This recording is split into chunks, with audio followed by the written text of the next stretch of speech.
buenas tardes. Hoy martes 27 de mayo, Día de la Prevención de los Noviazgos Violentos, nos encontramos reunidos una vez más en la radio educativa y tenemos el agrado de recibir a Florencia Salinardi, directora de Dirección de Género de la ciudad de Chivilcoy, a la cual hoy en día vamos a entrevistar. Bueno, ¿qué la llevó a estudiar a eso? ¿Dónde y de dónde sos? Bueno, ¿qué tal? Antes que nada, muy buenas tardes. Agradecida de la invitación, honradísima, diría la UAN.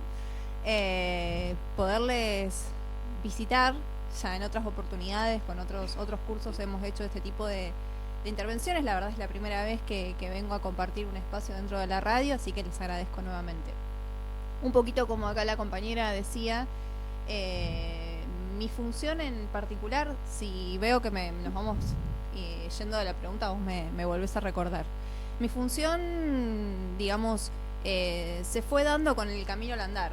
Yo cuando, ya por a un par de años ya, decidí y elegí la carrera de Derecho,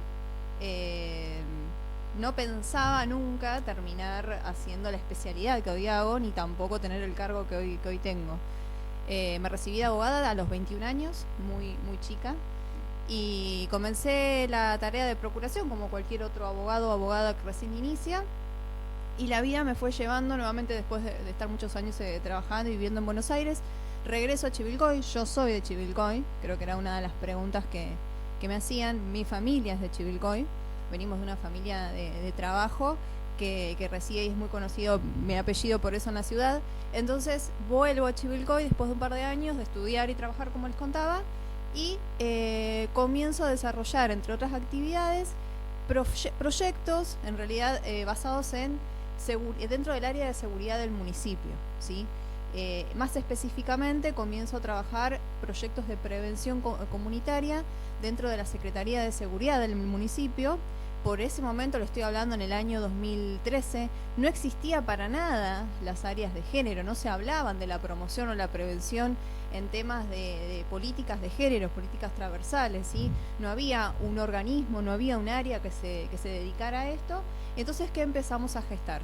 La posibilidad de, hay que decirlo y destacarlo también, con una responsabilidad y una decisión política de quien es hoy nuestro intendente, el doctor Guillermo Britos, me convoca y me dice, sabía mi recorrido en las especificaciones que tengo, tengo una especificidad en victimología, en criminología, trabajé y me especifiqué en eso. Estuve trabajando en Buenos Aires para lo que es una unidad de inteligencia de la policía bonaerense, pero como les contaba, a los 21 años yo lo que quería era trabajar del derecho, tenía otras perspectivas, otras cuestiones más idealistas. Llego a la ciudad, comienzo con este proyecto y empiezo a formar parte ya como abogada del equipo interdisciplinario de la Comisaría de la Mujer y la Familia, que para que todos sepamos queda ubicada ya en la avenida Mitre, ¿sí? 110, entre 110 y 112, que es el lugar donde este tipo de problemáticas, digamos, recibe la policía todo lo que es la cuestión de la denuncia. Creo que hasta ahí te voy respondiendo, entiendo que hay otras preguntas más, así que las escucho. ¿Cómo haces para que los casos tan fuertes no te afecten? Qué buena pregunta. Un poco de formación, un poco también la experiencia va dando esta cuestión de trabajar y abordar. También tengo que decir que tengo un equipo de profesionales que me ayuda mucho y colabora en la tarea, en el proceso. Es muy difícil todas las mañanas de mi vida, desde hace 14 años, escuchar me pegaron, me violaron, me quemaron, cualquier tipo de esta índole de relatos, que quizás en una charla de café suena y resuena fuerte. Les puedo decir que uno en el trajín profesional va desarrollando algunas herramientas, va teniendo algunas otras cuestiones que nos posibilita, ¿sí? Si se quiere, hay casos que me han afectado más que otros, claramente. Nosotros tuvimos situaciones dentro de nuestra ciudad que han sido públicas y notorias, que me han afectado.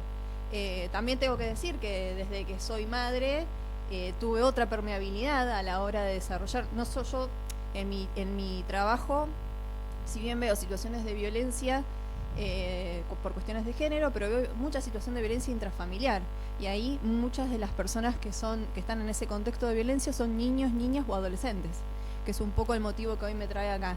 Entonces yo he visto en mi recorrido profesional muchas situaciones, pero ya le digo, es la práctica profesional, es poder trazar otros límites, entender que en ese momento yo soy funcionaria pública. Mi tarea ha sido desarrollar este perfil, que es un perfil bastante, digamos, es muy ambiguo, porque por un lado tengo que ser la cabeza pensante de una institución y por el otro lado tengo que mostrar empatía y cercanía con la víctima. Entonces, ya les digo, he desarrollado a lo largo de los años muchas cuestiones que me han ayudado a nivel personal, profesional, y tengo un equipo de grandes profesionales que me acompañan en esta tarea. Bueno, esto responde un poco a una pregunta que teníamos, de si tuviste alguna relación violenta. Esto que vos decís, la cercanía con la persona con la que estás trabajando, ¿es porque te sentís identificada? Para trabajar en violencia no hay que necesariamente haber estado en una situación de esta índole. Sí, me ha pasado, como cualquiera de nuestra generación, si se quiere, de estar en cercanía de vínculos, como ustedes, los jóvenes le llaman vínculos tóxicos, o quizás vínculos que no se forjan desde lugares de relaciones sanas. Sí, me ha tocado en mi vida personal y estar con amigos y amigas que se manejan en estos ámbitos, en donde sí, claramente hay relaciones que evidencian circunstancias, dan indicios. Si se quieren, después nos adelantamos un poquito específicamente en la efeméride que hoy nos convoca, pero sí, por supuesto, no necesariamente hay que estar en una relación o haber pasado una situación de esta, ¿sí?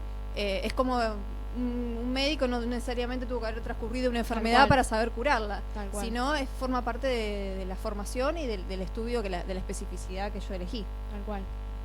¿Y cómo haces para que los casos tan fuertes no te afecten? Y es un poco lo que les decía, es pensar que si yo me sumo al problema soy un problema más.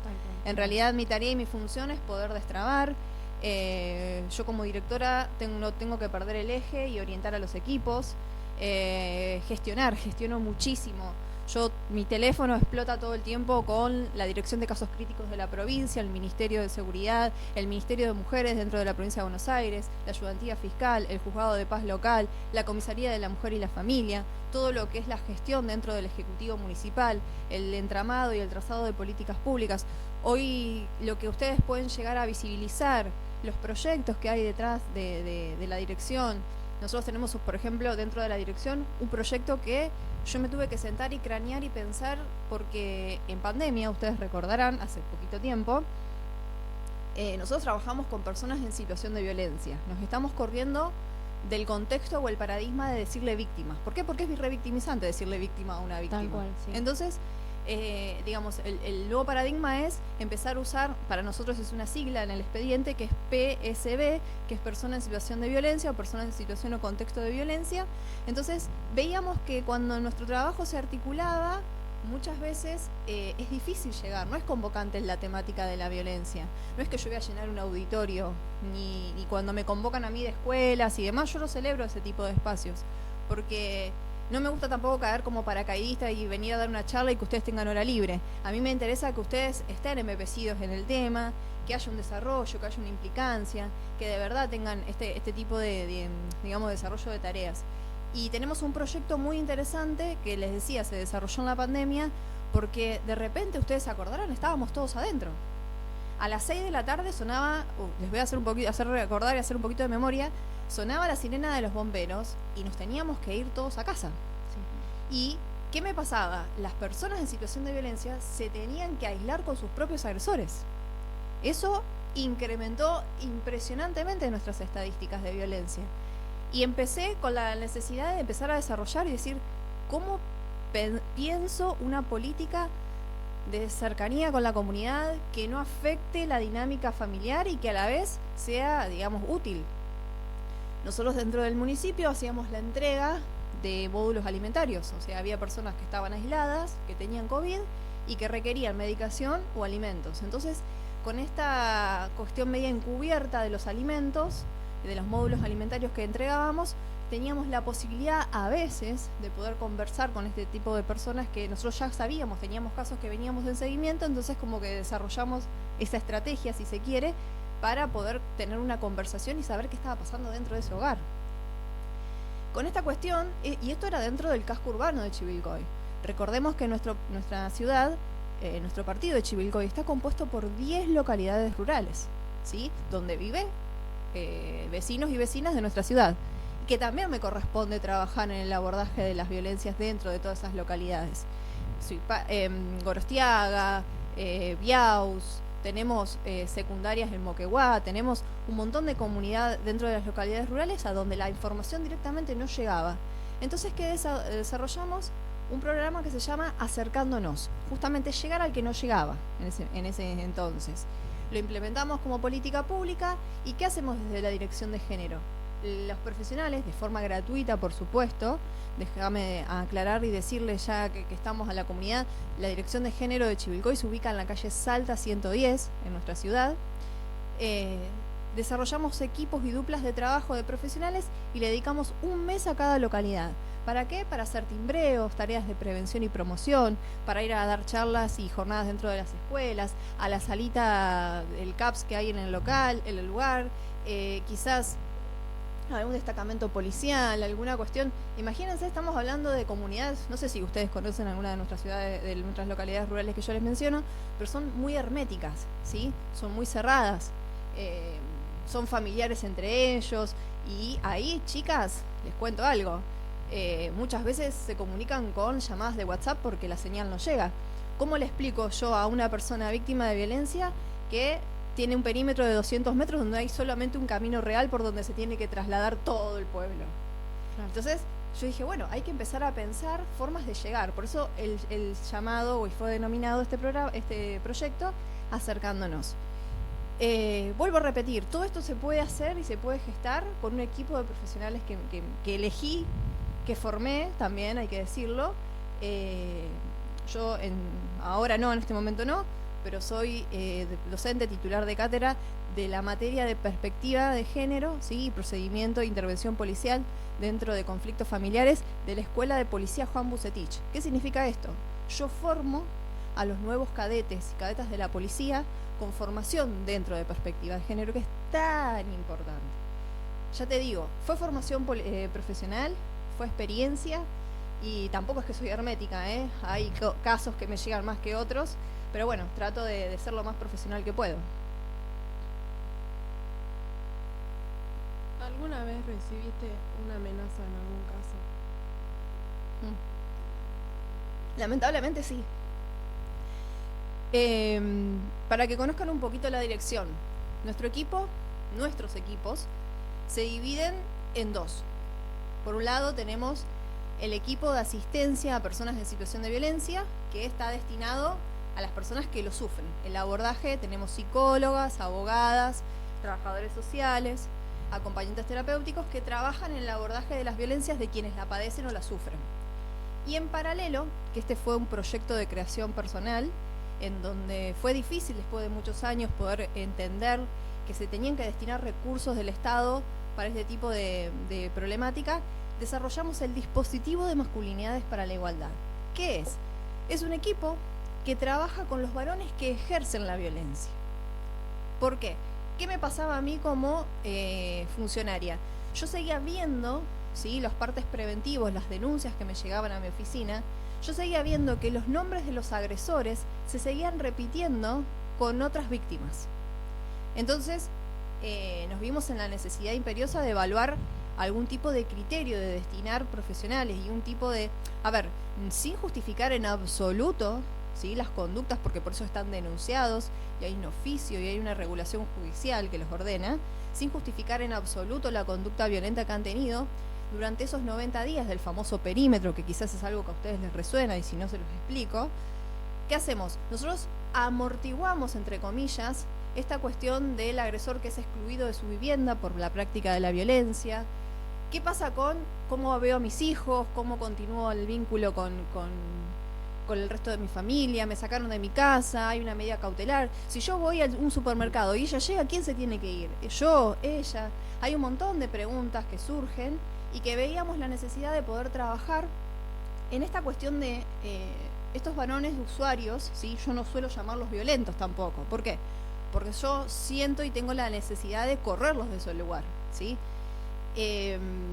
Buscamos con los usuarios de este dispositivo, que ya les digo, son personas denunciadas por situaciones de violencia, buscamos que se corran de esos lugares, que esas maneras que aprendieron a forma muy temprana de vincularse, ¿sí? Aprendieron con H, es decir, utilizan como cuando el vínculo no da para más, cuando no hay límites, cuando la resistencia se les impone, la manera de expresarse es a través de la violencia, sea física, sea psicológica, sea sexual. Creo que ustedes ya han visto o conocen los tipos de violencia que hay, no solamente es el golpe. Entonces, cuando estos usuarios llegan a nuestra oficina, ¿qué ocurre? Tenemos la doble arista. Llegan hechos unos pichones mojados diciendo que no entienden por qué están denunciados, que no hicieron nada, o, para responder un poco a tu pregunta, lo otro. ¿A dónde está la que me sacó de mi casa? Sin entender siquiera el proceso, ¿sí?, judicial que los involucra. En respuesta a tu pregunta, sí, varias veces he estado comprometida en términos personales. Chivilcoy es grande, pero es una moneda, chicas, ¿sí?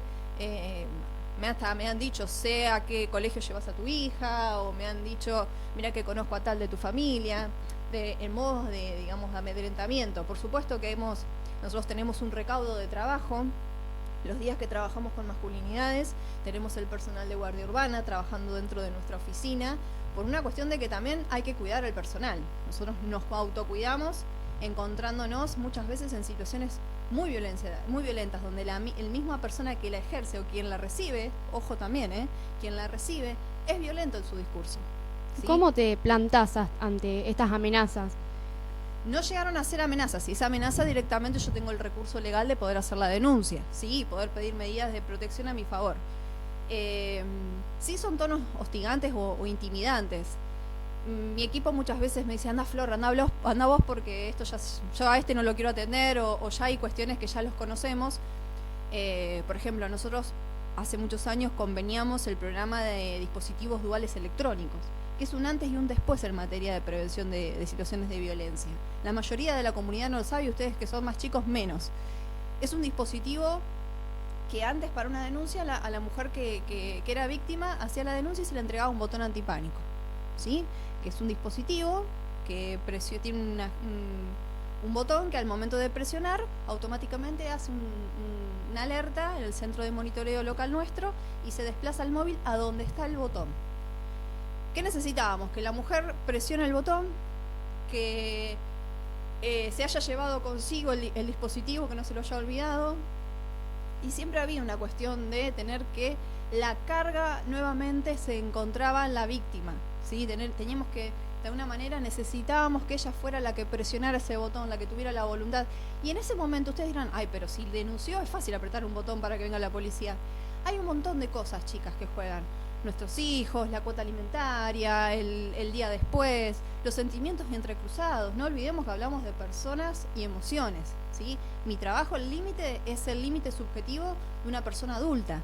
Otra cosa muy importante, la dirección de género trabaja con personas adultas, ¿sí? En caso de que haya niños o niñas o adolescentes, si bien recepcionamos la denuncia, el tratamiento lo hace la Dirección de Niñez, Adolescencia y Familia, que también forma una dirección que forma parte de nuestra secretaría. De hecho, trabaja ahí lindero a nosotros.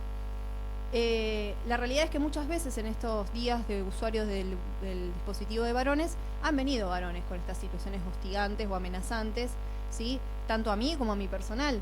La verdad es que yo siempre digo, no es que viva con miedo porque no me dedicaría a esto, por supuesto, pero sí hemos tenido situaciones en donde hemos estado comprometidos.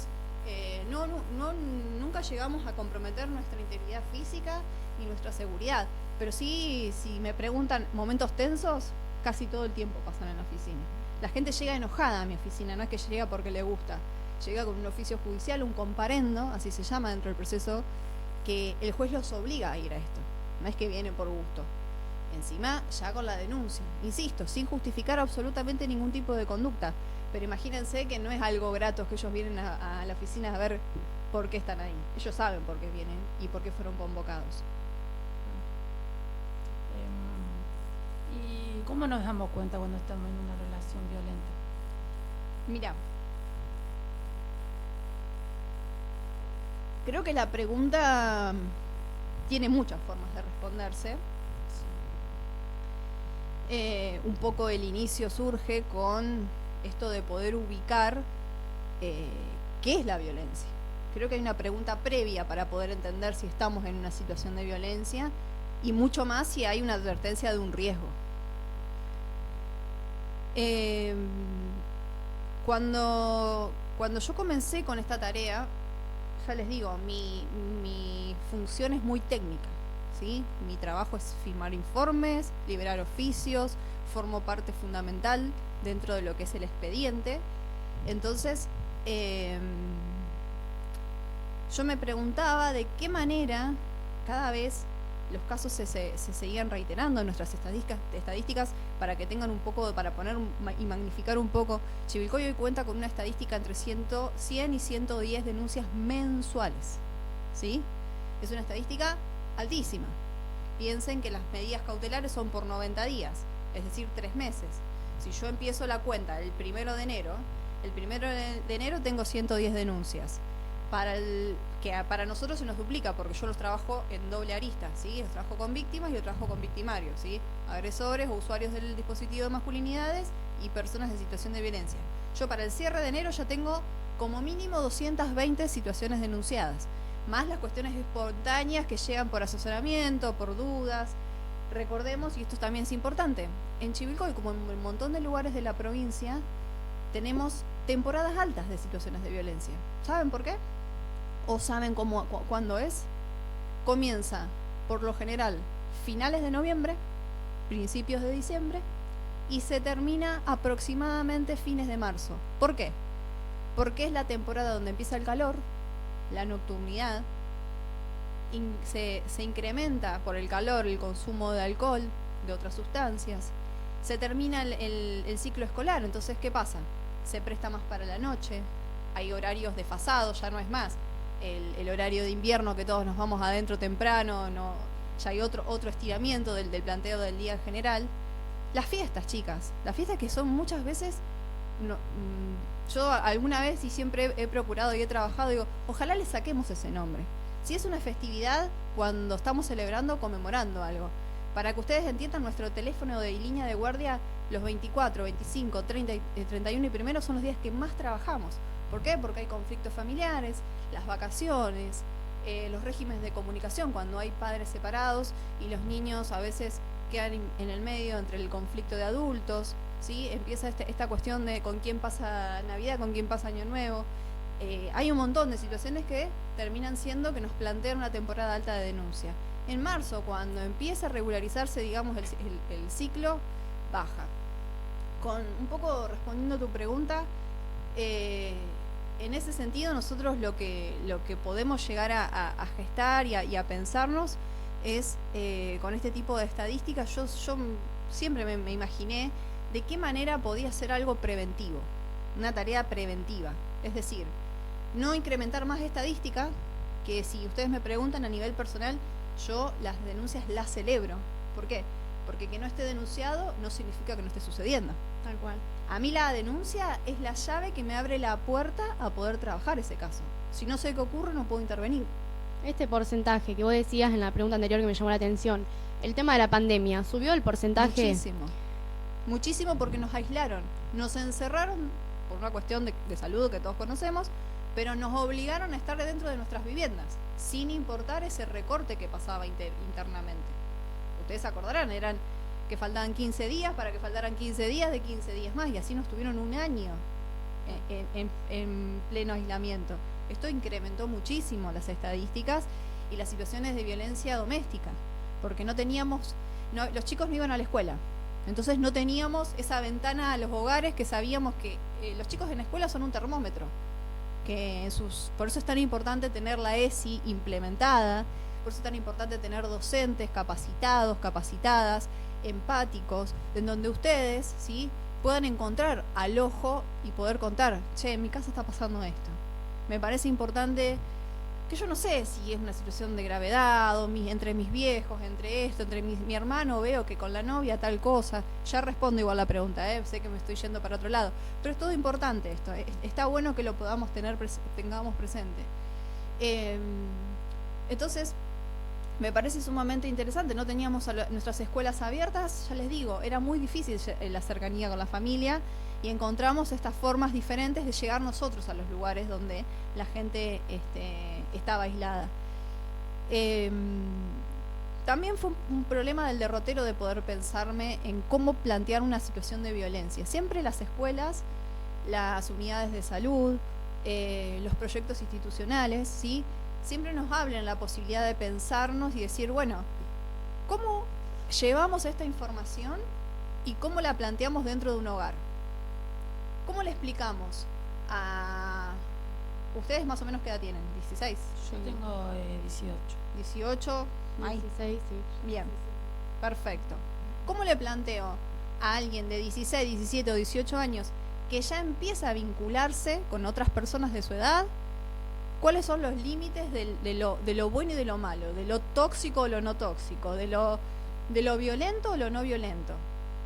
Entonces, ¿qué hicimos? Vuelvo a resaltar mi equipo de profesionales. Empezamos a pensar las tareas de prevención y ya veíamos que para ustedes llegábamos tarde.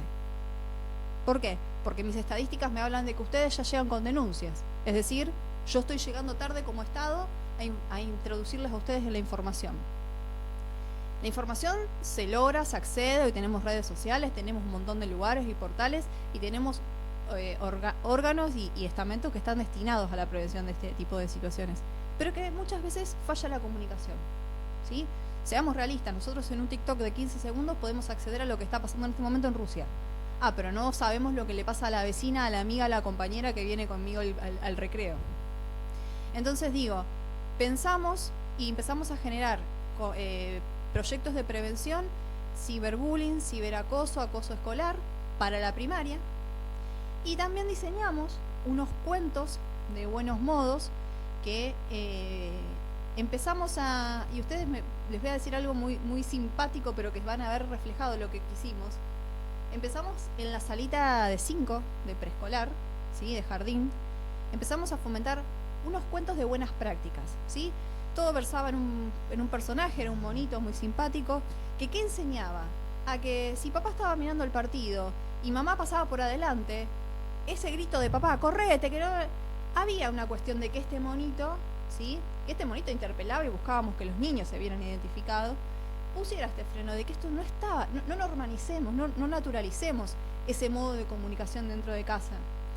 O lo típico, que llegamos y los chicos son muy permeables a esto. Llegamos a un semáforo y ve que pasa en rojo y, che, papá, pasaste en rojo. Ya cortaba. Esos indicadores, por eso buscamos muy a temprana edad, porque entendemos que la información es buena en todo momento, pero que para ustedes llegábamos tarde.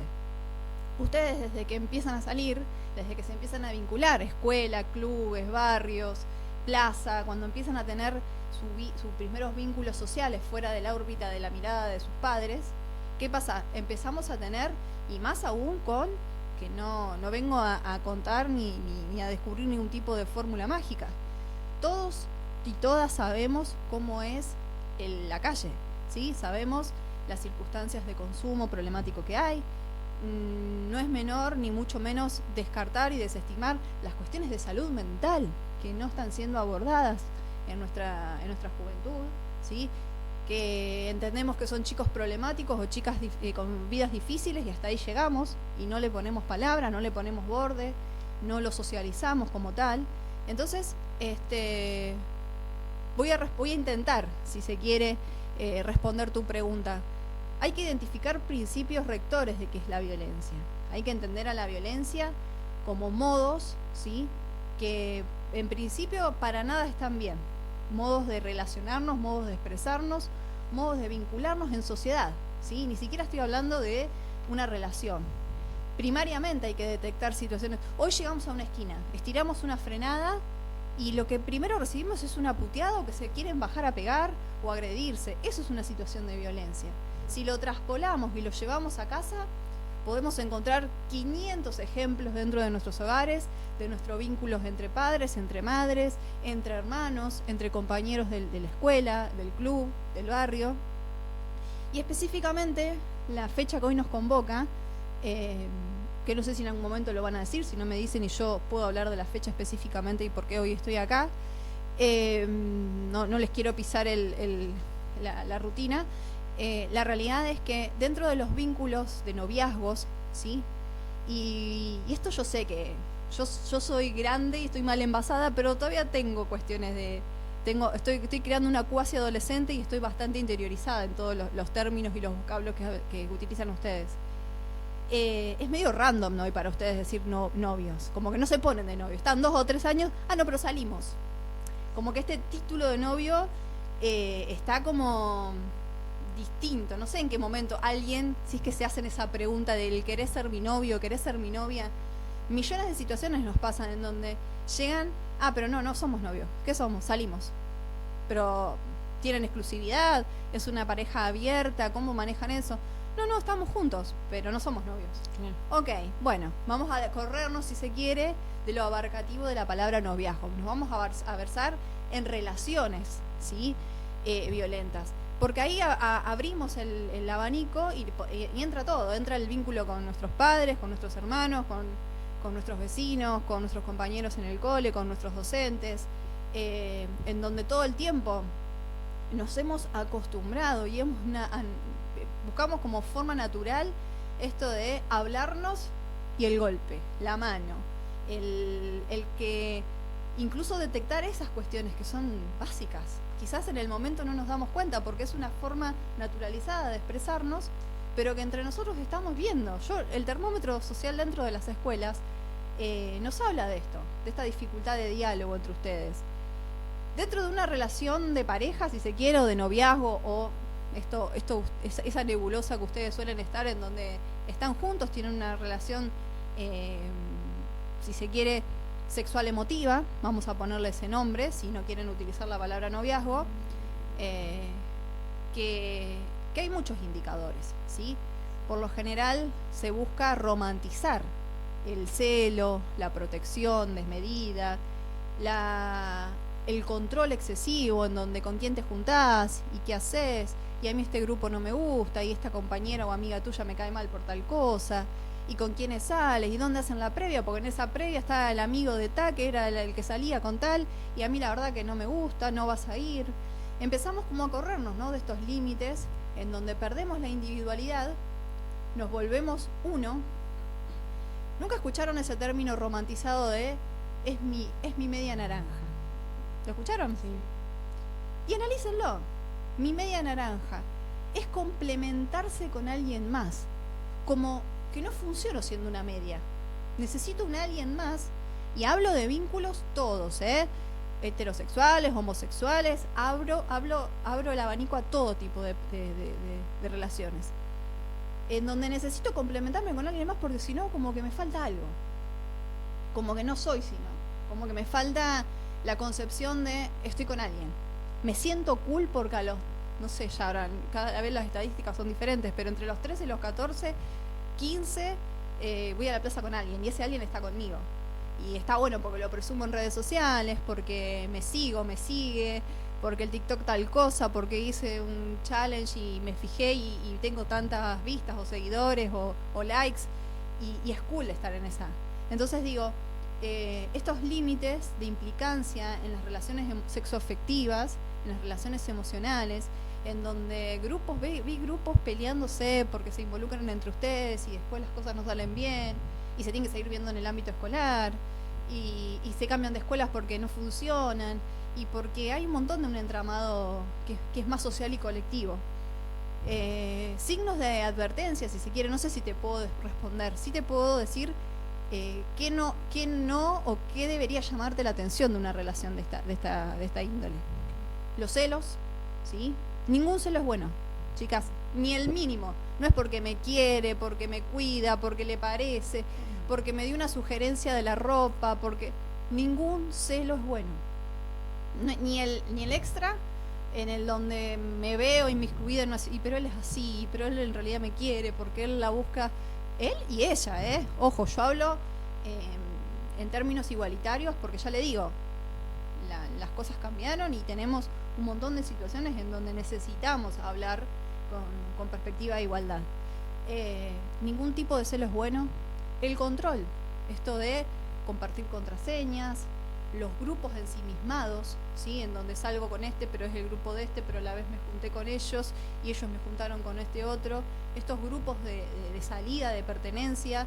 Chivilcoy se presta mucho para eso porque nos terminamos conociendo todos. La promo de tal cole con el egresado de tal otro, ustedes me van a entender de qué estoy hablando. Sí. Entonces, y también hay una realidad, y esto fue histórico en nuestra ciudad, cuando nos salimos, al haber tan pocos lugares, nos encontramos todos. Claro. Entonces, es medio imposible no vincularte en esta cuestión medio endogámica de compañeros, compañeras y conocidos. Señales de alerta de control, celos, y bueno, ya hay situaciones en donde la toxicidad, para llamarlo de alguna manera, se empieza a vislumbrar, ¿sí? En el control de la otra persona, en cuanto... Estoy hablando de lo, digamos, lo que está por debajo de la alfombra. Después está lo evidente, ¿no? El grito, el golpe, el ejercicio del acto sexual por la fuerza. Yo les hago una pregunta a ustedes y si se animan y me lo responden. ¿Ustedes creen que en el matrimonio existe el abuso sexual? Sí. ¿Has? ¿Cómo, perdón? ¿Has, eres vos? Sí, ¿Crees que en el matrimonio existe el abuso sexual? obviamente que sí. Personalmente pienso que cuando una persona dice no, es no, y la otra persona tomarlo como un sí, sí, es un abuso sexual. Siempre y cuando sea consentido de las dos partes, nunca va a ser un abuso sexual. Pero sí. ¿Sabían que no hace mucho, dentro del Código Civil, y les voy a contar esto por lo contradictorio y todo lo que nos ha costado trabajar y cambiar el paradigma social, dentro del Código Civil, sin entrar en mucho tecnicismo, se requería, para que ustedes entiendan, dentro de los cónyuges es la persona que se casa con el otro, se requería como consumación del matrimonio el acto sexual, sin importar si alguna de las dos partes deseaba ese acto sexual. El código lo pedía y lo exigía como medio de comprobación del deber conyugal. Era el deber conyugal. Fíjense, y no es hace mucho, cuánto paradigma hemos tenido que modificar para entender que hoy, dentro de un matrimonio o una relación de noviazgo o estas random, para ponerle algún título que ustedes utilizan, qué tan importante que ustedes lo tengan bien en claro, no duden, ¿sí? Pero es mi novia, no la puedo violar porque es mi novia. Sí, si no quiere, si no hay consentimiento, si hay un no interpuesto, si me fui del boliche, si estaba con intenciones de estar con el chico, con la chica, llegué hasta la quinta y dije que no, ese es el límite. Bueno, Flor, es la verdad que un mensaje muy lindo porque nos queda como mensajes a nosotras como mujeres y a las personas que están viendo esto, ¿no? Te agradecemos, la verdad que nos hizo bien que vengas. Bueno, ya cerrando esta entrevista, como te dijimos anteriormente, te agradecemos. Agradecemos también a nuestro director, Matosio Nicolás, por darnos la oportunidad de estar acá. Y bueno, fue un placer. Bueno, ya vamos cortando. Bueno, el placer es mío, les agradezco. Déjenme recordarles algo muy importante, que si hay alguien en situación de riesgo o conocen a alguna persona en situación de riesgo, es importante que puedan identificar los canales de comunicación, la línea 144, que es una línea gratuita a nivel nacional, el 911 en caso de un riesgo inminente, de una emergencia, la Dirección de Género como un órgano dentro de los cuales tienen asesoramiento gratuito y tienen espacios terapéuticos también para poder hablar y contar cosas que nos estén pasando, ¿sí? Y pueden acercarse a calle Salta 110 o a través del 43 90 60. Buenísimo, 144 y 911 ante cualquier caso. Muchísimas gracias, Flor. Gracias a ustedes, chicas.